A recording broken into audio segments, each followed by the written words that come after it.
How far will you go for your dog? I was throwing tennis balls for Luna, my 2-year-old Husky, at Riverside Park when she suddenly collapsed. One second she was running full speed, the next she was convulsing on the ground with foam coming out of her mouth.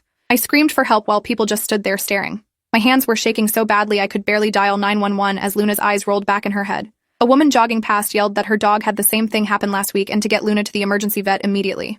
I scooped up all 55 pounds of her seizing body and ran to my car, breaking every traffic law getting to the animal hospital. The vet took one look and said it was poisoning. Probably rat poison based on the symptoms. They rushed her into surgery while I stood in the waiting room trying not to throw up. 3 hours later, Dr. Patel came out looking exhausted and said Luna would survive, but it was close. The bill was $8,300 for the emergency surgery, blood transfusions, and overnight monitoring. I put it on 3 different credit cards. Dr. Patel said this was the 6th dog this month with the same poisoning, all from the same park. She'd reported it to animal control and the police, but nothing had been done. The other 5 dogs hadn't made it. I felt sick thinking about Luna playing in that park every morning for the past year. How many times she could have eaten something terrible. When I asked if anyone knew how the poison was getting into the park, Dr. Patel said the theory was someone was deliberately leaving poisoned meat around, but there was no proof, just dead and dying dogs.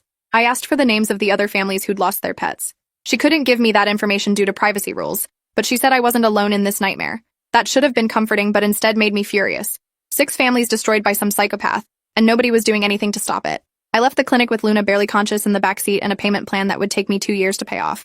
The next morning, I called the police non-emergency line to report what happened. The officer who answered sounded bored and said they were aware of the situation but couldn't investigate without evidence of criminal activity. I pointed out that poisoning dogs was criminal activity, and he said they needed proof of who was doing it, not just that it was happening. He suggested I contact animal control instead. Animal control told me they couldn't do anything without catching someone in the act.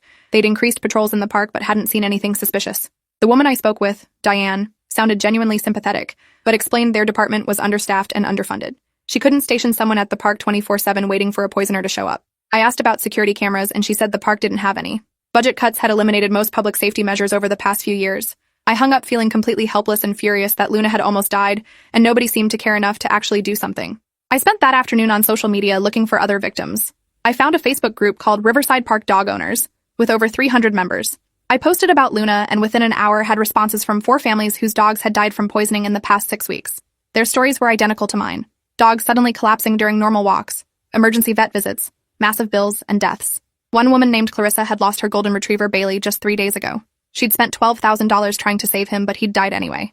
Her post included photos of Bailey as a puppy and the heartbroken face of her 6-year-old daughter at his grave. Another man, Dennis, had lost 2 dogs in the same incident when both ate poisoned meat during an evening walk. He'd filed police reports, contacted the mayor's office, and even hired a lawyer, but nothing had come of it. The legal system treated pet deaths as property damage, he explained, with maximum damages capped at the dog's purchase price.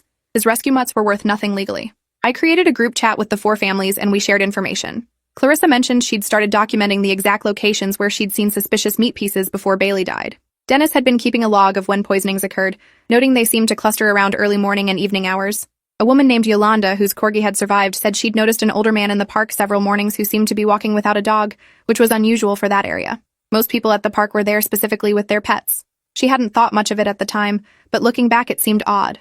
The 4th person, Trevor, said his German Shepherd had gotten sick near the north entrance by the playground.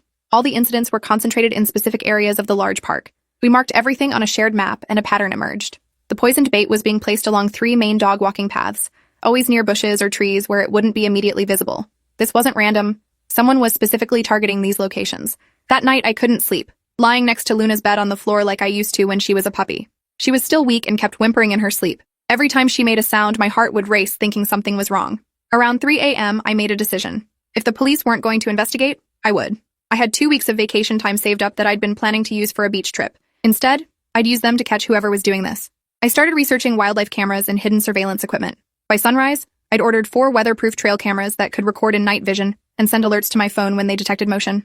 They'd arrive in 2 days. In the meantime, I drove to Riverside Park as soon as it was light enough and walked the paths where poisonings had occurred. I was looking for anything suspicious, any clues about who might be doing this. Near the north entrance, I found a piece of meat partially hidden under a bush. My stomach turned over. I carefully photographed it from multiple angles without touching it, then called Diane at Animal Control. Diane arrived within an hour with a hazmat bag and gloves. She collected the meat sample and said she'd send it to the lab for analysis, but warned me it would take weeks to get results back. While we were standing there, an older man walked past us on the path. He wasn't with a dog and didn't have the typical dog walker gear like waist bags or a leash. He gave us a strange look, almost irritated, before continuing past. Something about his expression made my skin crawl. After he was out of sight, I asked Diane if she recognized him, and she said she'd never seen him before. She made a note of the time and description, then told me to be careful. If someone was deliberately poisoning dogs, confronting them could be dangerous. I promised I wouldn't do anything stupid, but internally I was already planning how to follow this man if I saw him again. The cameras arrived Wednesday morning, and I spent the afternoon installing them in strategic locations around the park. I positioned them to cover the 3 main areas where poisonings had occurred, hiding them in trees and bushes where they wouldn't be obvious. The setup allowed me to monitor all 4 camera feeds from my phone simultaneously. For the next 5 days, I watched hours of footage of people walking their dogs, joggers, and families. Nothing suspicious. I was starting to wonder if the poisoner had stopped or somehow knew about the cameras. Then on Monday morning at 6:15 a.m., camera 3 near the playground captured something that made my blood run cold. The same older man I'd seen last week was walking slowly along the path, stopping every few yards to toss something into the bushes.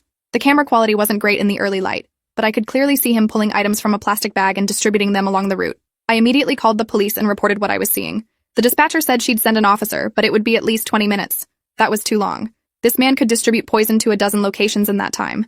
I grabbed Luna's leash and headed to the park even though Luna wasn't coming with me. I couldn't risk her being there. When I arrived, I spotted him near the south entrance, still carrying the plastic bag and occasionally bending down near the bushes. I started recording on my phone as I approached, keeping a safe distance while capturing his face and actions. He noticed me filming and his expression turned hostile. He shouted that I needed to mind my own business and stop harassing him. I asked calmly what he was putting in the bushes, and he said it was none of my concern. Then he said something that confirmed everything. These damn dogs shouldn't be running loose anyway, terrorizing people and making noise. Someone needs to teach their owners a lesson. I kept filming as he became more agitated, yelling that dogs were ruining the neighborhood, and he had every right to protect himself from aggressive animals. A police car finally pulled into the parking lot, and 2 officers approached. I explained what I'd witnessed on my camera and showed them the footage on my phone. One officer detained the man while the other searched his bag. Inside were chunks of raw meat mixed with bright blue pellets that looked like rat poison. The officer's expression hardened as he pulled on gloves and secured the bag as evidence. The man, who gave his name as Lawrence Pritchard, claimed he was just leaving food for stray cats. The officers arrested Lawrence on suspicion of animal cruelty and took him away in the patrol car.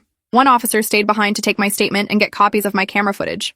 She explained that with video evidence of him distributing the poison, plus the physical evidence of the poisoned meat, they had a strong case. She asked if I knew about other victims, and I gave her contact information for Clarissa, Dennis, Yolanda, and Trevor. She said the detective assigned to the case would reach out to everyone. I felt simultaneously relieved and enraged. This man had killed 5 dogs and nearly killed Luna, all because he didn't like the sound of barking. Over the next week, the story exploded in local media. Someone had leaked Lawrence's arrest to reporters, and suddenly my neighborhood was the center of a regional news story about the dog poisoner. Camera crews showed up at Riverside Park. Clarissa gave a tearful interview holding Bailey's favorite toy. Dennis displayed photos of his 2 deceased dogs and explained the financial and emotional devastation. The public response was immediate and fierce. Lawrence became the most hated man in the county overnight. Detective Grace Moreno contacted me and the other families to build the case. She was thorough and genuinely angry about what had happened. She explained that Oregon law treated animal cruelty as a misdemeanor unless you could prove extraordinary circumstances. But with 5 dead dogs and multiple counts of poisoning, plus the premeditated nature of the crime, she was working with the DA to file felony charges. The more families who came forward, the stronger the case. Within days, 3 more families who'd lost dogs months earlier contacted Detective Moreno after seeing the news coverage. They hadn't realized their dogs' sudden deaths were from poisoning because the symptoms had been attributed to other causes. One family had spent thousands on cancer treatment for their Labrador, only for the dog to die anyway. The vet confirmed in retrospect the symptoms matched rat poison. Lawrence had been doing this for at least 8 months, possibly longer. The death toll was now at least 11 dogs that we knew about. Detective Moreno said there were probably more that were never reported or misdiagnosed. I went back through my camera footage from all 4 cameras and compiled every instance of Lawrence appearing in the park. There were 23 separate occasions over the past 2 weeks alone where he'd been distributing the poisoned meat. I created a detailed timeline with timestamps and locations. Detective Moreno was impressed and said this would be crucial evidence showing premeditation and pattern. She also asked if I'd be willing to testify at trial, and I said absolutely. Meanwhile, Luna was slowly recovering. She still got tired easily, and the vet said there might be permanent kidney damage, but she was alive. Every time I looked at her, I thought about Bailey and Dennis's 2 dogs and the others who hadn't survived. The guilt was crushing. If I'd installed cameras earlier, could I have stopped Lawrence before more dogs died? Dr. Patel told me not to think that way, that I'd done more than anyone to bring him to justice, but the what-ifs kept me up at night. I started having nightmares about finding Luna dead in the park, about not getting to the emergency vet in time, about all the ways I could have lost her. The preliminary hearing was set for 3 weeks after Lawrence's arrest. The DA filed charges including 11 counts of aggravated animal cruelty, reckless endangerment, and criminal mischief. If convicted on all counts, Lawrence could face up to 5 years in prison and $125,000 in fines. His lawyer immediately tried to get the charges reduced, arguing his client was a confused elderly man who'd been trying to deal with a rat problem in the park. Detective Moreno shut that down by presenting evidence that Lawrence had researched dog poisoning online, specifically looking up which substances would be lethal and how to disguise them in meat. His browser history showed dozens of searches like how much rat poison kills a dog and symptoms of dog poisoning. This wasn't confused elderly behavior. This was calculated murder. At the hearing, Lawrence sat stone-faced while the prosecutor presented evidence. Clarissa broke down on the witness stand describing Bailey's final moments. The judge looked visibly disturbed by the photos of poisoned meat and Lawrence's search history. Bail was set at $50,000, which Lawrence paid immediately, to the shock of everyone in the courtroom. He was released the same day with an ankle monitor and strict orders not to go near Riverside Park or any public spaces where dogs might be present. The media coverage intensified after the hearing. National news outlets picked up the story. Animal rights organizations got involved. PETA issued a statement demanding maximum sentencing. The prosecutor's office was flooded with letters and calls from across the country. People were sending money to help with Luna's medical bills and the legal fees for families who wanted to sue Lawrence civilly. A GoFundMe I hadn't even created was set up by someone from the Facebook group and raised $45,000 in 3 days. Clarissa, Dennis, Yolanda, Trevor, and the 3 newer families split the money to cover their vet bills and memorial costs. The outpouring of support was overwhelming and made me cry more than once. Meanwhile, I kept the cameras running in the park. I wasn't sure if Lawrence might try to return despite the court order or if there might be copycat poisoners. The footage showed park usage had dropped dramatically. People were terrified to bring their dogs there now, even though we'd caught the poisoner. The local news ran segments on how to spot poisoned bait and what symptoms to watch for.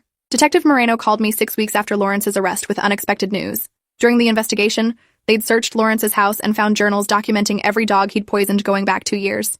He'd kept meticulous records including dates, locations, dog breeds, and whether the poisoning was successful, in his words. The actual death toll was 31 dogs, not 11. He'd been doing this for 2 years, evolving his methods to avoid detection. Earlier poisonings had been in different parks across 3 cities. He'd moved around to avoid suspicion. The journals also revealed his motivation, which was somehow even more disturbing than I'd imagined. Lawrence had lost his job as an accountant 5 years ago and blamed a coworker who had brought her dog to the office. Lawrence was allergic to dogs and had complained repeatedly. Eventually, he was fired for creating a hostile work environment with his complaints. In his mind, all dogs and their owners were responsible for ruining his life. The journals were filled with vitriolic rants about entitled dog owners and dangerous animals. Detective Moreno said the journals would be powerful evidence of premeditation and motive. The DA amended the charges to include 31 counts of animal cruelty, 1 for each documented poisoning. The trial was scheduled for 4 months out. In the meantime, Lawrence's face was plastered all over local media. His adult children gave interviews saying they'd cut off contact with him years ago because of his increasingly extreme behavior and paranoia. One daughter, Gretchen, said her father had always been controlling and angry, but after losing his job, he'd become obsessed with perceived slights and vendettas. She hadn't spoken to him in 3 years and wasn't surprised he'd done something like this. His ex-wife, who'd divorced him a decade ago, said he'd been emotionally abusive and vindictive throughout their marriage. She described incidents of him poisoning neighborhood cats that she'd attributed to local wildlife at the time. Looking back, she realized he'd been doing this kind of thing for decades. The portrait of Lawrence that emerged was of a man who'd spent his entire adult life blaming others for his failures and acting out in increasingly cruel ways. Dogs had just been his latest target. Every new revelation made me angrier. This wasn't a confused old man. This was a calculated predator who'd enjoyed killing animals for years. I attended every court date and pre-trial hearing. Clarissa, Dennis, and others from the victim families came too. We formed a tight group, bonded by shared trauma and determination to see justice done. The prosecutor, Vanessa Chang, kept us updated on legal strategy. She was building an airtight case and felt confident about conviction on most counts. Lawrence's defense attorney tried repeatedly to negotiate a plea deal, but Vanessa refused anything less than significant prison time. She wasn't going to let him plead down to probation for killing 31 dogs. The trial began on a cold morning in January, 8 months after Luna's poisoning. The courtroom was packed with victim families, media, and concerned community members. I testified on the first day, walking through finding Luna collapsed, the emergency vet visit, installing cameras, and capturing Lawrence on video distributing poison. The defense attorney tried to rattle me during cross-examination, suggesting I'd installed cameras illegally or fabricated evidence, but I stayed calm and stuck to facts. Vanessa presented my camera footage, which was damning. You could clearly see Lawrence's face and actions. There was no ambiguity. Over the next 2 weeks, Vanessa called victim after victim to testify. Clarissa described Bailey's death in heartbreaking detail. Dennis explained the financial devastation of losing 2 dogs. Dr. Patel testified about the specific type of poison used and its effects. Detective Moreno presented Lawrence's journals, reading selected passages that made several jurors visibly upset. The forensic accountant testified about Lawrence's financial situation, showing he'd spent over $2,000 on rat poison in 2 years, far more than any residential rat problem would require. He'd been buying it in bulk and distributing it specifically to kill dogs.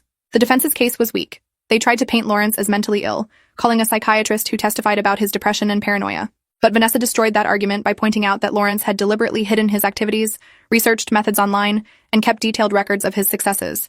Those weren't the actions of someone too mentally ill to understand right from wrong. Those were the actions of someone who knew exactly what he was doing and wanted to get away with it. The trial lasted 3 weeks.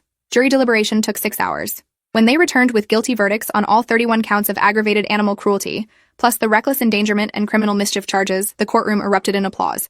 The judge had to call for order. Lawrence showed no emotion, just stared straight ahead. Sentencing was set for 4 weeks later. Vanessa told us the conviction was a huge win, but sentencing was less predictable.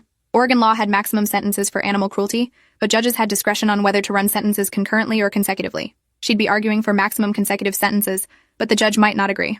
We waited anxiously for those 4 weeks. I tried to get back to normal life, returning to work and resuming Luna's daily walks. But the park felt different now. Even though Lawrence was in custody awaiting sentencing, the memory of what happened there lingered. Other dog owners were slowly returning, but everyone was hypervigilant, watching the ground for anything suspicious, keeping dogs on short leashes. The innocence of the park as a happy place was gone, replaced by wariness and fear. Sentencing day arrived, and the courtroom was even more packed than during trial. The judge allowed victim impact statements before sentencing. I went first, describing how Luna's poisoning had affected both of us, the ongoing medical issues she faced, the financial burden, and the psychological trauma. Clarissa spoke about Bailey and how her daughter still cried for him every night. Dennis described the hole left by losing both dogs at once. One by one, 17 families gave statements. Some were composed, others broke down crying. By the time everyone had spoken, 3 hours had passed and several jurors in the gallery were in tears. The judge looked grim as she listened to each story. When it was time for sentencing, she addressed Lawrence directly. She said in 30 years on the bench, she'd never seen such calculated cruelty toward innocent animals. She described his journals as the work of someone who took pleasure in causing suffering. She said while Oregon law limited her options, she would impose the maximum sentence available. For 31 counts of aggravated animal cruelty, she sentenced Lawrence to 5 years in prison on each count, to run consecutively.